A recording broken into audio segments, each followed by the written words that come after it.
Hello jeune Padawan, content de te retrouver. Aujourd'hui, on va parler de Bali et du bilan après 2 ans à Bali. Oui, ça fait actuellement 2 ans que je vis à Bali, donc c'est pour ça que tu me vois torse nu, tout simplement parce qu'il fait déjà 30 degrés le matin. Donc tu peux peut-être entendre le bruit d'un oiseau. Voilà. Donc, je vais faire un peu mon bilan par rapport à Bali et te donner pas mal de conseils par rapport à ça si jamais ça te tente de venir à Bali. Et voilà, simplement. Donc, il faut savoir que Bali, je suis venu donc, il y a 2 ans, en 2019. J'ai fait tout le Covid à Bali. Hein. Je ne fais pas partie des personnes qui sont parties aussi vite qu'elles le pouvaient dès que le Covid a commencé. Moi, je suis resté et je ne m'inquiétais pas vraiment par rapport à ça. Voilà.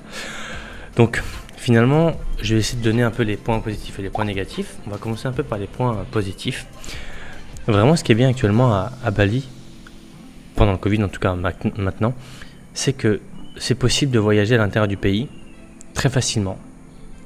Donc on a le droit vraiment de... Parce qu'il faut savoir que l'Indonésie, c'est un pays vraiment avec plusieurs îles un peu partout. Et du coup, il faut souvent prendre des avions ou des bateaux. Donc finalement, c'est pas comme la France où en voiture, tu peux faire l'hexagone. En Indonésie, tu es obligé de prendre l'avion. Donc on peut découvrir des paysages incroyables. Vraiment, je vais en remettre des images juste ici. On va avoir du Lombok, on va avoir du Java, on va avoir... qu'est-ce qu'on a d'autre? On va avoir Lovina, on va avoir... Nusa Penida, enfin bref. Tellement de paysages. Et c'est ça en fait qui est bien à Bali. C'est que à 30 minutes à la ronde, on a des paysages de dingue.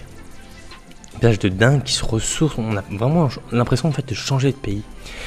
Et c'est ça que je trouve génial ici, c'est que finalement on s'en lasse pas. Donc c'est vraiment ce côté vraiment pas de restriction qui est intéressant.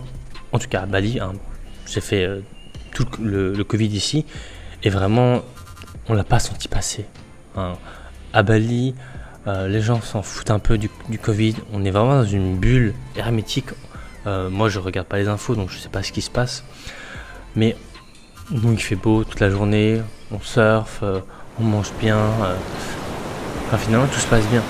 Donc finalement dès qu'on sort de Bali, on a l'impression que le monde est chaotique, mais à l'intérieur c'est vraiment hermétique, il n'y a rien qui sort. Donc c'est vraiment ça que j'apprécie énormément à Bali.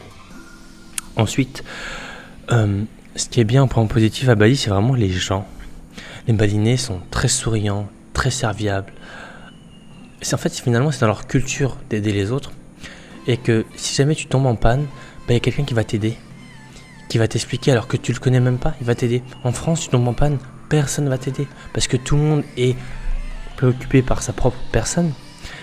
Et c'est ça en fait que je trouve bien à Bali, c'est ce côté l'entraide. Ici, quand quelqu'un tombe en panne, il n'y a pas de dépanneuse. Donc le mec, il prend son scooter, il va se débrouiller pour le réparer. Et c'est ça que je trouve vraiment intéressant, c'est ce côté débrouille. Et ça j'aime bien. Après, souvent, ce qui est bien aussi, c'est que finalement, on se retrouve avec des gens qui partagent un peu le même mode de vie que nous, donc qui bossent sur internet, donc qui ont des modes de vie un peu totalement différents. On va pas se sentir jugé quand on travaille le dimanche ou le samedi, contrairement à d'autres pays où dès qu'on travaille le week-end, on a l'impression que le mec il a pas de vie, etc. Machin chouette. Chacun a ses objectifs, chacun mène sa vie comme il le souhaite, et je comprendrai jamais les gens qui jugent la vie de quelqu'un simplement parce que ils font des choses différentes. Et ça pour moi c'est hyper important de se sentir dans un endroit où personne te juge. Que tu veux travailler à 23h, minuit, personne ne te dérange. Alors que en France, si tu travailles après 20h, on va être là, mais allez, sors un peu, c'est bon, décompresse là. Non, si t'as pas envie de sortir et que toi tu prends mal un plaisir à travailler, va travailler. Et c'est ça que je trouve bien vraiment à Bali, c'est ce côté-là. Ensuite, vraiment le numéro 1, des points positifs à Bali, c'est la facilité. Tout est facile. C'est même trop facile. Et on devient même trop feignant. Ça veut dire que on peut se faire livrer à manger tout le temps, presque. On peut envoyer des colis en instantané. Là, j'ai mon iPhone. Je veux le faire envoyer à Ubud. Moi, j'habite à Canggu. J'appelle quelqu'un, il me l'envoie tout de suite, en express. Pour 1 ou 2 euros ou 3 euros, quelque chose comme ça, enfin, de frais plus les déplacements. Si je vais dans un supermarché mais que j'ai pas assez de place, j'appelle un taxi, je le mets dans le truc, il me le livre. En fait, tout est facile.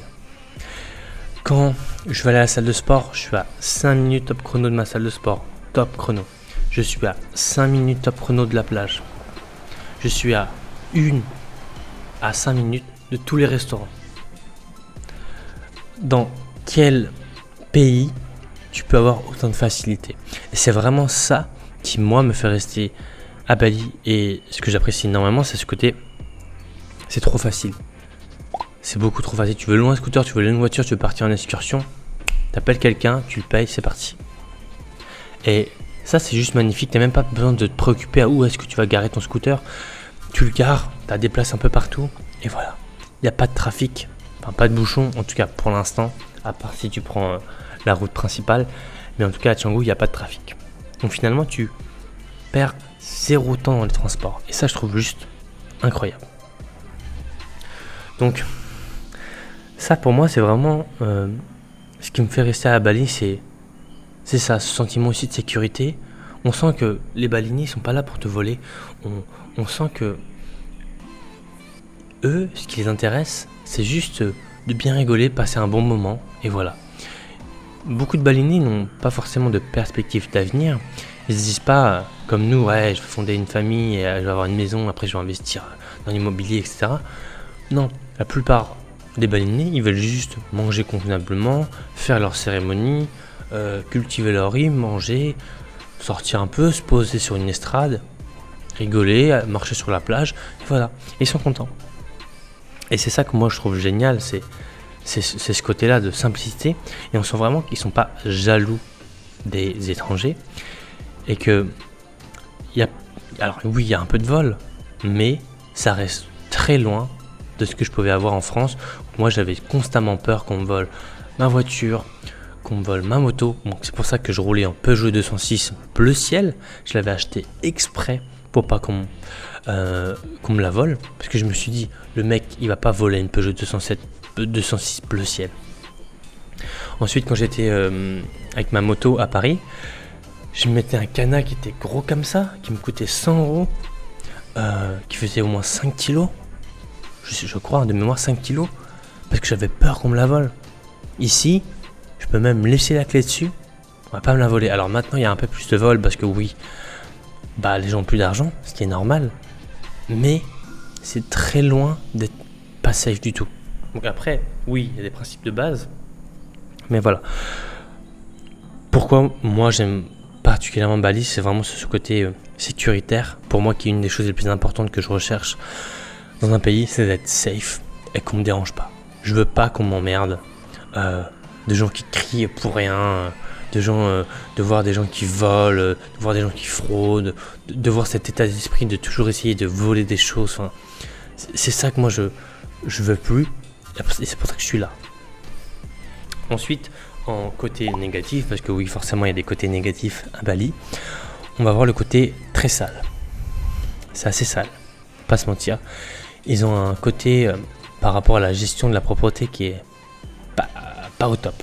Et ce qui est normal, c'est un pays pas très riche en soi, donc il faut être indulgent par rapport à ça. Mais on est très loin des photos idylliques qu'on peut voir sur Instagram, où ça reflète uniquement les bonnes parties de Bali. Mais quand on voit un peu tout ce qui se trame un peu autour, bah c'est beaucoup de déchets sur les plages, hyper sales, etc. Donc c'est très très loin de ce qu'on peut imaginer. Ensuite, ce qui est assez dérangeant en ce moment, c'est qu'il y a peu d'argent dans les banques. Donc ça veut dire que quand on veut retirer de l'argent, bah on peut pas. On peut pas, et la plupart du temps, on a besoin de cash.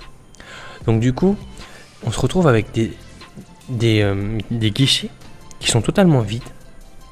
Où il y a zéro, il n'y a pas d'argent. Et donc du coup, actuellement, avoir de l'argent en cash, c'est quelque chose d'assez compliqué. C'est vraiment un casse-tête. Donc c'est entre guillemets un point négatif, mais bon, comme j'ai envie de dire, hein, c'est un peu un problème de riche, hein, avoir un problème de carte bleue. Mais bon, c'est pas bien grave en soi. Et ensuite, le dernier point négatif, pour moi à Bali, ce serait vraiment le côté un peu trop m'as-tu vu, hein. Beaucoup de gens sont un peu trop ici pour montrer qu'ils ont une vie de dingue, etc. Calmez-vous, On est à Bali, ça coûte rien, c'est facile d'aller dans un bel hôtel qui t'a coûté 100 € et de faire le kéké, etc. Calmez-vous. Et c'est ça un peu qui me saoule un peu, c'est ce côté un peu trop m'as-tu vu, ce côté regarde ma vie, elle est incroyable. Moi, ce que je dis souvent, c'est que quand t'as une vie incroyable, t'as pas besoin de la montrer. C'est quand t'as une vie qui est un peu merdique que t'as besoin de montrer que t'as une vie incroyable. Mais quand t'as une vie qui est cool, bah en fait, c'est tout le temps c'est comme ça. Donc t'as pas besoin de montrer que ta vie est cool, parce que c'est une habitude. Et c'est ça que moi qui me dérange un peu, c'est ce côté toujours en train de vouloir tout montrer, tout scénariser. J'avoue que moi c'est vraiment un côté un peu qui m'énerve un peu, c'est ce côté-là. Mais bon. Néanmoins, moi ça reste mon métier, d'être youtubeur, d'être instagrammeur aussi. Mais voilà, je fais la part des choses et j'essaie vraiment de pas trop utiliser mon téléphone quand il y a des amis à moi, etc. De pas tout le temps être à la recherche de filmer tout ce qui bouge, etc. Finalement, j'aime bien prendre un peu l'opposé des chemins. Quand je vois que tout le monde commence à faire pareil, j'aime bien changer et un peu partir sur d'autres horizons et arrêter un peu le côté trop m'as-tu vu, le côté regarde ma vie est trop cool, regarde c'est trop beau Bali, living my best life, etc. Moi j'en ai la claque de ça. Voilà. Donc voilà par rapport à Bali, le bilan un peu des 2 ans. Je suis venu à Bali, j'étais tout seul. Maintenant on est une douzaine dans l'équipe. Voilà, à peu près en 2 ans. Donc pour moi Bali m'a apporté tellement de choses. Je suis tellement grateful par rapport à ça, reconnaissant. J'ai rencontré des personnes incroyables. J'ai vraiment rencontré des personnes, vraiment des pépites. Moi ce que j'appelle les numéros 10. Donc des personnes fiables. Pas les personnes qui crachent dans ton dos tout le temps. Qui à chaque fois essaient de te mettre une petite douille ou essaient uniquement de te gratter l'amitié parce que elles veulent être un peu connues, etc. Donc parfois on peut faire des erreurs. J'ai fait des erreurs, j'ai donné la confiance à certaines personnes qui ne devaient pas l'avoir, mais c'est pas grave parce que être bon, c'est jamais pas bien. Donc finalement, on a des côtés négatifs, des côtés positifs, mais je reste au final très grateful pour tout ce que je fais ici, tout ce que j'ai eu, d'être en bonne santé, que tout se passe bien, que vous me soutenez, etc. Enfin, pour moi, c'est ça la chose la plus importante, c'est vraiment ce côté de se sentir bien et faire quelque chose qu'on aime. Voilà, et d'être aligné dans ses valeurs. Et surtout, comme je dis souvent, l'argent n'achète pas les expériences ni les rencontres. Donc c'est pour moi les choses les plus importantes ici à Bali, c'est vraiment les expériences que j'ai vécues et les rencontres que j'ai faites.